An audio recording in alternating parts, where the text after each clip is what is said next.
Ano ang isang katangian ang gusto mo sanang meron ka? Wala. Perfect ako eh. Ano ba namang klaseng baraha yan? Saan ba ginawa yan? Ikaw, Alex. Iniisip ko nga eh.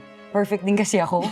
So Perfect ka parang, rin, di ba? Ang sinagot ko dyan is gusto ko yung personality ni Alex na kahit sino pwede niya maging kaibigan. ako din hindi ganun eh. Oh, di ba? Friendly, yes, pero hindi ako masyadong people person. Yun, parang minsan iniisip ko, sana mas, ako, Extrovert.